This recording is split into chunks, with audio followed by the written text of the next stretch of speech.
നമസ്കാരം, ഞാൻ അമ്മു ഓസേപ്പച്ചൻ, സദർ academy four നാട്യൻഡാഗിയുടെ artistic director. കലോത്സവത്തില് കുട്ടികള് കോമ്പറ്റീഷൻ പാർട്ടിസിപ്പേറ്റ് ചെയ്യുമ്പോൾ അതിലുള്ള ഒരു തമാശ ഇപ്പൊ കേൾക്കുന്നതാണ്. തമാശ എന്ന് പറയാൻ പറ്റില്ല, കുറച്ച് ഗൗരവമുള്ള കാര്യം തന്നെയാണ്. പ്രൈസ് കിട്ടിയാൽ അതിനെ ആരെങ്കിലും വിമർശിച്ചാൽ അതിന് മെന്റൽ ട്രോമ, പ്രൈസ് കിട്ടിയില്ലെങ്കിൽ അത് ആലോചിച്ച് മെന്റൽ ട്രോമ. അപ്പൊ ഈ മെന്റൽ ട്രോമയെ കുറിച്ചാണ് നമുക്കിന്ന് സംസാരിക്കാനുള്ളത്. ഞാൻ പറയുന്നത്, ഞാനും ഒരു പാർട്ടിസിപ്പന്റ് ആയിരുന്നു പണ്ട് കോമ്പറ്റീഷനിൽ. ഞങ്ങളുടെയൊക്കെ കാലത്ത് എന്ന് പറയുമ്പോൾ ഇപ്പോഴത്തെ പോലെ തന്നെ അറിയാലോ, ഒരു ഫേവറേറ്റിസം എന്ന് പറയുന്ന ഒരു കൺസെപ്റ്റിനെ മാറ്റി നിർത്തിക്കൊണ്ട് ഒരു കലോത്സവം നടക്കുക എന്ന് പറയുന്നത് കുറച്ചൊക്കെ ബുദ്ധിമുട്ടാണ്. തീർത്തും നമുക്ക് അങ്ങനെ ഒരു സ്വജനപക്ഷപാതം സംഭവിക്കുന്ന ഒരു കാര്യം തന്നെയാണ് കലോത്സവ രംഗത്ത്. അതിന് പല കാരണങ്ങളുണ്ട്.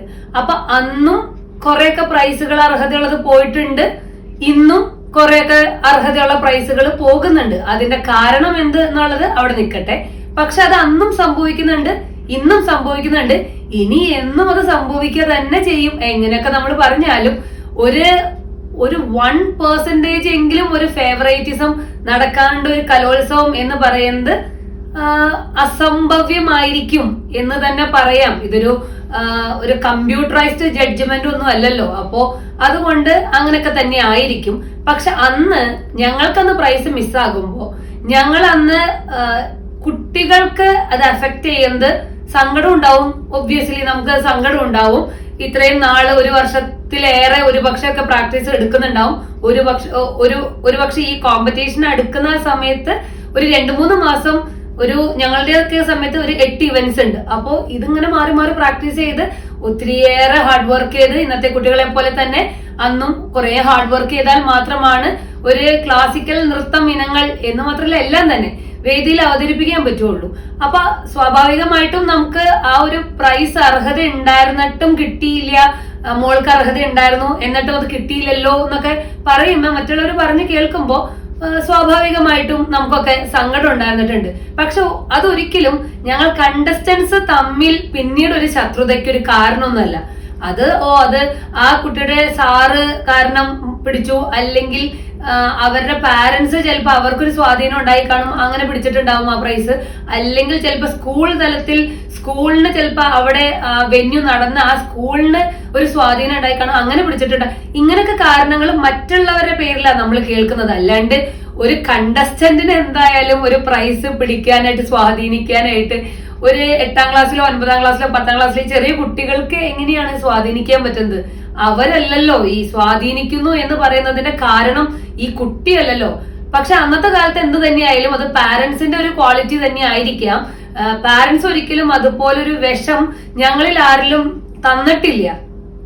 നിന്റെ കൂട്ടുകാരി അല്ലെങ്കിൽ ആ കുട്ടി അത് പിടിച്ചു, അതുകൊണ്ട് നീ ആ കുട്ടീനോട് പോയി ചോദിക്കുക, അവളെന്നാലും അങ്ങനെ ഒരു രീതിയൊന്നും ഞങ്ങൾക്ക് കിട്ടിയിട്ടില്ല. എന്ത് തന്നെയായാലും കുറച്ച് മുൻപൊന്നും ഞങ്ങൾ തമ്മിൽ ഇന്നും അന്നത്തെ ഓപ്പോസിറ്റ് മത്സരിച്ച് പ്രൈസ് കിട്ടിയവരും കിട്ടാത്തവരും ഒക്കെ ആയിട്ട് ഇന്നും ഇൻസ്റ്റാഗ്രാമും ഫേസ്ബുക്കും വഴി ഞങ്ങൾക്കൊക്കെ ഒരു കോണ്ടാക്ട്, സ്ഥിരമായിട്ട് ഒരു മെസ്സേജ് ചെയ്യുന്നൊരു രീതി അല്ലെങ്കിൽ കൂടിയും ഇന്നും ആ പഴയ ആൾക്കാർ, നീ ഇന്ന ആളല്ലേ, നീ അമ്മു അല്ലേ, അല്ലെ നീ ഇന്ന അല്ലേ എന്ന് പറഞ്ഞ് നമ്മള് അന്ന് നമ്മള് മത്സരിച്ചപ്പോ ആദ്യം നിനക്ക് കിട്ടിയില്ല, പിന്നെ എനിക്ക് കിട്ടിയില്ലേ.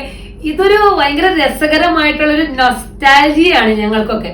പക്ഷെ ഇപ്പോഴത്തെ ഒരു കാലഘട്ടത്തിൽ എന്താ സംഭവിക്കുന്നതെന്ന് വെച്ച് കഴിഞ്ഞാൽ, ഒരു മത്സരത്തിന് പോകുമ്പോ പാരന്റ്സും അവരെ പഠിപ്പിക്കുന്ന സ്കൂളിന്റെ ഒരു പാർട്ടിസിപ്പേഷൻ ആണ് കലോത്സവം എന്ന് പറയുന്നത്, അല്ലേ? അല്ലാണ്ട് വീടുകളിൽ നിന്ന് പാരന്റ്സ് കുട്ടികളെ കൊണ്ടുവന്ന് അങ്ങനെയല്ലല്ലോ. ഇത് സ്കൂൾ തലത്തിലുള്ള സ്കൂൾ കലോത്സവം എന്നല്ലേ പറയുന്നത്. അപ്പൊ സ്കൂളിനെ റെപ്രസെന്റേറ്റ് ചെയ്ത് വരുന്നതാണ് ശരിക്കും പറഞ്ഞ കുട്ടികൾ. അപ്പൊ അങ്ങനെ വരുമ്പോ സ്കൂളിലെ ടീച്ചേഴ്സിനും ഈ കുട്ടികളെ പഠിപ്പിക്കുന്ന എന്നെ പോലെയുള്ള ഡാൻസ് ടീച്ചേഴ്സിനും അവരുടെ മാതാപിതാക്കന്മാർക്കുള്ള ഒരു ഡ്യൂട്ടിയാണ്, മക്കളെ നമ്മളൊരു കോമ്പറ്റീഷനാണ്, ഒരു മത്സരത്തിനാണ് പോകുന്നത്, നീ ഹാർഡ് വർക്ക് ചെയ്യും, നിന്റെ 100% കൊടുത്ത് തന്നെ നീ അത് പരിശ്രമിച്ച് നന്നായി കളിക്കണം. ആ വേദിയിനോട് നമ്മൾ 100% നീതി പുലർത്തണം. നമ്മളെ കാണാനിരിക്കുന്ന ഓഡിയൻസിന് വാവ് എന്ന് ഫീൽ ചെയ്യണം, അവർ അസാധ്യമായി എന്ന് പറയണം. അതാണ് ഏറ്റവും വലിയ സമ്മാനം എന്ന് പറഞ്ഞു കൊടുക്കണം. എന്നിട്ട് പറയണം ഇതൊരു മത്സരമാണ്. മത്സരത്തിൽ ഫസ്റ്റ് കിട്ടുക എന്ന് പറയുന്നത് ഒരു നല്ലൊരു പെർഫോമർ മാത്രമായതുകൊണ്ടല്ല ഒരു ഫസ്റ്റ് കിട്ടുന്നത്. അതിന് പല ഘടകങ്ങളുണ്ട്. നല്ലൊരു പെർഫോമർ ആയിരിക്കും, നന്നായിട്ടത് അവതരിപ്പിക്കുന്ന ഒരു ആളായിരിക്കണം, പ്ലസ് ഒരു ഭാഗ്യം എന്ന് പറയുന്ന ഒരു ഘടകമുണ്ട്. ആ ഭാഗ്യത്തുമ്മയാണ് ഇപ്പൊ നമ്മൾ ലക്കി ഡ്രോ എന്നൊക്കെ കേൾക്കാറില്ലേ? ചില കൂപ്പണുകളൊക്കെ എടുത്തിട്ട് ഈ കൂപ്പൺ എടുത്ത് നമുക്ക് ചില ലക്കി ഡ്രോ വിൻ ചെയ്യാം.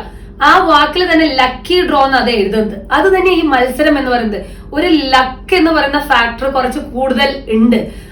അതുകൊണ്ടാണ് ഒരുപക്ഷെ നമ്മളുടെ ഗുരുക്കന്മാർക്ക് അവർക്ക് പരിചയമുള്ള ചിലപ്പോ ജഡ്ജസ് വന്നിരിക്കും. അത് നമ്മളുടെ ആ കുട്ടിയുടെ ഒരു ഭാഗ്യമാണ്. അപ്പൊ ചിലപ്പോ ഇങ്ങനെ കറക്റ്റ് കണക്ട് ചെയ്യും. ഇന്ന ഐറ്റല്ലേ, ഇന്ന ആളുടെ ഐറ്റല്ലേ എന്നാ ഈ കുട്ടിക്ക് പ്രൈസ് കൊടുക്കാം. ചിലപ്പോ അവർക്ക് ചില ജഡ്ജസിന് ചില ഇനം ഭയങ്കരമായിട്ട് ഇഷ്ടപ്പെടും. ആ പാട്ട് ഭയങ്കരമായിട്ട് ഇഷ്ടപ്പെട്ടു.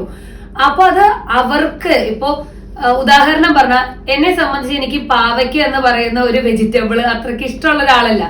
എനിക്കത് ഇഷ്ടമല്ല എന്ന് പറയുന്നത് കൊണ്ട് പാവയ്ക്ക എന്ന് പറയുന്ന ഒരു വെജിറ്റബിൾ മോശമാണെന്ന് അല്ലല്ലോ അർത്ഥം. ഇഷ്ടങ്ങളാണ്. ഇഷ്ടങ്ങൾ എല്ലാവർക്കും പലതരത്തിലാണ്. അപ്പൊ വന്നിരിക്കുന്ന ജഡ്ജസിന് ചില ഇനം ഭയങ്കരമായിട്ട് ഇഷ്ടപ്പെടും.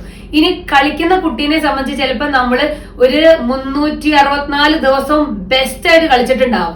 അന്നൊരു ദിവസം അന്നൊരു 10 മിനിറ്റിൽ ചിലപ്പോ കമ്പാരിറ്റീവ്ലി കളി ചിലപ്പോൾ ഒരു ഇച്ചിരി താഴേക്ക് വരുമായിരിക്കാം.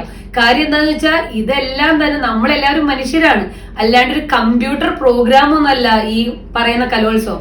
അപ്പൊ ഓരോ ദിവസവും ഈ ഭാഗ്യം എന്ന് പറയുന്ന ഘടകം മാറുമ്പോൾ ഇതനുസരിച്ച് നമ്മളുടെ പ്രൈസുകൾ അങ്ങോട്ടും ഇങ്ങോട്ടും മാറി മറിയാം. അന്ന് ആ സമയത്ത് ഒരു ജഡ്ജ്മെന്റിന് ഫസ്റ്റ് കിട്ടി എന്ന് വിചാരിച്ച്, ആ കലോത്സവം ഫസ്റ്റ് കിട്ടി എന്ന് വിചാരിച്ച് ഒരുപക്ഷെ 1 മണിക്കൂർ കഴിഞ്ഞ് വീണ്ടും ഇതേ മത്സരം നടത്തി ചിലപ്പോൾ ആ കുട്ടിക്ക് തന്നെ ഫസ്റ്റ് കിട്ടണമെന്ന് നിർബന്ധമില്ല. വേറൊരാൾ നന്നായി പെർഫോം ചെയ്യുമായിരിക്കാം. പിന്നെ കൂടെ മത്സരിക്കുന്ന എല്ലാ കുട്ടികളും നല്ല പെർഫോമേഴ്സ് ആണ് എന്നും കൂടി മനസ്സിലാക്കണം. ഞാൻ മാത്രമാണ് ഏറ്റവും ബെസ്റ്റ് എന്ന് ചിന്തിക്കരുത്. കൂടെ വരുന്ന എല്ലാവരും ഇതുപോലെ തന്നെ. ഇതിപ്പോ സ്കൂൾ തലത്തിലെ കോമ്പറ്റീഷൻ കഴിഞ്ഞു, സബ് ജില്ല കഴിഞ്ഞു, ജില്ല കഴിഞ്ഞു, ഇനി സ്റ്റേറ്റിലേക്കാണ് വരുന്നത്. അവിടെ പൊസിഷൻസ് ഉണ്ട്. അപ്പൊ അതില് 1-ാം സ്ഥാനം എന്ന് പറഞ്ഞാൽ അവിടുത്തെ 1-ാം സ്ഥാനം 14-ാം സ്ഥാനം ഒരു സ്ഥാനം തന്നെയാണ്. കാര്യം എത്രയോ ഘട്ടം വിൻ ചെയ്ത് വന്ന വിന്നേഴ്സ് ആണ് തമ്മിൽ ഒരു മത്സരം നടക്കുന്നത്.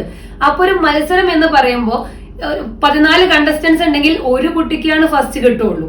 ബാക്കി 13 കുട്ടികളെ സംബന്ധിച്ച് അവരുടെ മനസ്സിലൊരു പ്രതിഷേധമുണ്ട്. എനിക്ക് കിട്ടേണ്ടിയിരുന്നതാണ്, പക്ഷെ എനിക്ക് കിട്ടിയില്ല. അപ്പൊ അത് ഫസ്റ്റ് കിട്ടിയത് ശരിയല്ല, എനിക്ക് കിട്ടേണ്ടിയിരുന്നത്. എല്ലാവരും ഈ 13 പ്രൈസ് കിട്ടാത്ത മറ്റെല്ലാ കുട്ടികളുടെയും മനസ്സിലും അവരുടെ പാരന്റ്സിന്റെ മനസ്സിലും അവരുടെ ഗുരുക്കന്മാരുടെ മനസ്സിലും ഈ ഒരു ഡയലോഗ് ഉണ്ട്, സ്വാഭാവികമാണ്.